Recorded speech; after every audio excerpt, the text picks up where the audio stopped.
నిన్న పంజాగుట్ట పిఎస్లో విచారణకు హాజరైన విష్ణుప్రియ హాజరై ఏం చెప్తుంది, మాకు ₹1,00,000 ఇచ్చిర్రు అని చెప్తున్నది.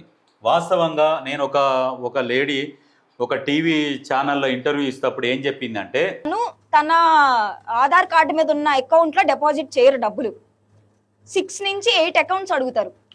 వాళ్ళు ఒకవేళ 10 లక్షలు కనుక ఒప్పుకుంటే వాళ్ళు ఆధార్ కార్డుకు సంబంధం లేని బ్యాంక్ అకౌంట్లకు ట్రాన్స్ఫర్ చేస్తారంట. ఒకే అకౌంట్కు 10 లక్షలు అట్లా డైరెక్ట్ ట్రాన్స్ఫర్ చేయరంట, వేర్వేరు అకౌంట్లలో ట్రాన్స్ఫర్ చేస్తారంట. పోలీస్ శాఖ కూడా ఇది గుర్తుంచుకోవాలి. ఎట్లా అంటే వీళ్ళని విచారించేటప్పుడు వీళ్ళ అకౌంట్లు కాకుండా వీళ్ళ అకౌంట్లకు ఎక్కడి నుంచి ట్రాన్స్ఫర్ అవుతున్నాయి వాళ్ళ అకౌంట్లు కూడా ఒకసారి వెతికి తీస్తే బయటికి బాగుంటుంది. అయితే యాప్ వాళ్ళు కూడా వాళ్ళకి ఫ్యూచర్ లో ప్రాబ్లం రాకుంటేనే ఇట్లా ఇండిపెండెంట్ అకౌంట్లకు ట్రాన్స్ఫర్ చేస్తూ ఉంటారు. ఇండిపెండెంట్ అకౌంట్ వీళ్ళ మధ్యలో కనెక్షన్ లేకుండా వేరే థర్డ్ పార్టీకి ట్రాన్స్ఫర్ చేస్తారు. ఇప్పుడు ఈమె రీతు చౌదరి వీళ్ళ అకౌంట్లు చూస్తే ఈమె ఇప్పుడు మామూలుగా బెట్టింగ్ యాప్లు ప్రమోషన్ చేసిన వాళ్ళకి ఎట్లా ఉంటుంది అంటే ఇప్పుడు ఒకవేళ వీళ్ళు ఏదైతే టెలిగ్రామ్ ఛానళ్ళకు పిలిచి ఆడిపించినాక ఆ లింక్ ఓపెన్ చేసి ఆడి ఒక 100 మంది ఆడిరు, 100 మంది ఆడినాక 100 మంది ఒక 10 లక్షలు పోయినాయి. ఆ 10 లక్షలు ఏమవుతుందంటే వీళ్ళకు ఒక 5 లక్షలు, ఆ బెట్టింగ్ యాప్ వరకు ఒక 5 లక్షలు, ఈ రకంగా ఉంటుందంట. వాళ్ళు చెప్తుంటే మనం విన్నాము. అయితే వాళ్ళని ఆ కోణంలో విచారించాలి. ఆ కోణంలో విచారిస్తే వీళ్ళ దగ్గర ఉన్న మనీ కూడా రికవరీ చేసి ఏ అయితే కుటుంబాలకు ఆ రోడ్డున పడ్డాయో ఆ కుటుంబాలకు వీళ్ళ దగ్గర నుంచి రికవరీ చేసి వాళ్ళకి ఇవ్వాల్సిందిగా కోరుతున్నాం. నిజంగా చాలామంది తల్లిదండ్రులు కూడా ఆత్మహత్య చేసుకున్నారు, ఇలా రోడ్ల మీద కూర్చున్నారు. ఉన్న ఇల్లు కూడా అమ్ముకొని ఆ పైసలు కూడా తీసుకుపోయి బెట్టింగ్లో పెట్టిన వాళ్ళు చాలామంది ఉన్నారు. దయచేసి అర్థం చేసుకొని వీళ్ళని మాత్రం ఖచ్చితంగా వీళ్ళు అంటే గోవాకు పోతారు. ఎందుకు వీళ్ళు ఈమె ఇప్పుడు రీతు చౌదరి వీళ్ళంతా అంటే గోవాకు పోతారంటే ఇప్పుడు ఏమైనా క్యాషినో ఉన్నదడ.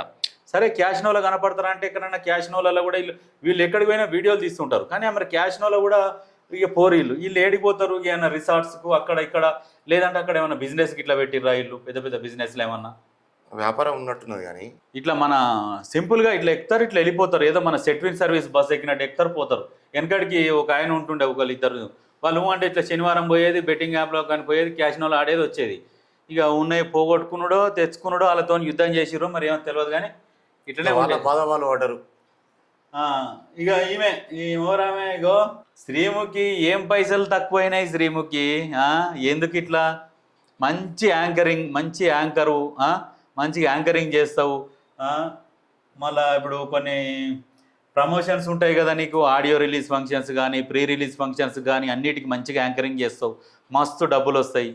ఇదేం పని శ్రీముఖి? నిజంగా మంచిగా హాయిగా నవ్వుకుంటా మంచిగా యాంకరింగ్ చేసుకునేదానివి లాస్ట్కి వచ్చి బెట్టింగ్ యాప్లను ప్రమోషన్ చేస్తుంటివి. ఏమన్నా ఉందా? నీకేమైనా పైసలు తక్కువనా? ఏ కాలం వచ్చింది, జైలు పోతారు. సిగ్గుండాలి నిజంగా మీకు. ఇంత ఒక ఫేమ్ ఉన్నది, ఒక స్టేజ్లో ఉన్నారు మీరు, ఆ స్టేజ్లో ఉండి ఇట్లాంటి పనులు చేస్తారు, బెట్టింగ్ యాప్లు ప్రమోషన్ చేస్తారు. సరే ఇప్పుడు సోషల్ మీడియా ఇన్ఫ్లుయెన్సర్స్ అంటే వాళ్ళకు అత్యాశ, వాళ్ళు పీ తిన్నారు ఏదో చేసిరు. మరి నీకేమైంది? నువ్వు బుల్లి తెర వెండి తెరలో నటించినావు, అన్నిట్లలో నటిస్తున్నావు, ఇష్టం వచ్చిన పైసలు వస్తున్నాయి. అవసరమా మీకు? ఇట్లాంటివి చేసి ఇగో ఇజ్జత్ పోగొట్టుకుంటారు. ఇవాళ ఎంతోమంది సావులకు కారణమయ్యారు మీరు సెలబ్రిటీలు కాదు, మీరు పరోక్ష హంతకులు. ఇప్పుడు మీరంతా టెర్రరిస్టు. వీడు టేస్టీ తేజగాడు, వీనికి హోటల్స్ ఉన్నాయి కొన్ని. ఆ హోటల్స్లల్లా కనీసం ఫోకస్ పెట్టాడు.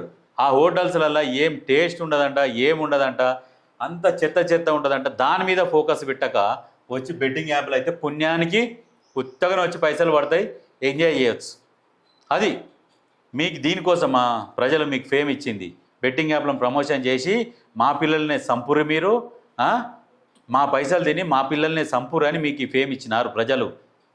వడక మిమ్మల్ని అందరినీ మీ బ్యాంక్ అకౌంట్లు అన్నీ సీజ్ చేసి మీ పైసలన్నీ రికవరీ చేసి ప్రాపర్టీలు జప్తు చేసి ప్రజలకు పంచాలి. ప్రజలకంటే ఈ బెట్టింగ్ యాప్ ఆడి ఎవడైతే నష్టపోయిండో వాళ్ళకు పంచాలి. వీళ్ళ ప్రాపర్టీని సీజ్ చేసి ఇమ్మీడియట్గా వీళ్ళ మీద కేసు చేసి వీళ్ళని లోపట్టేయాలి. అంతే.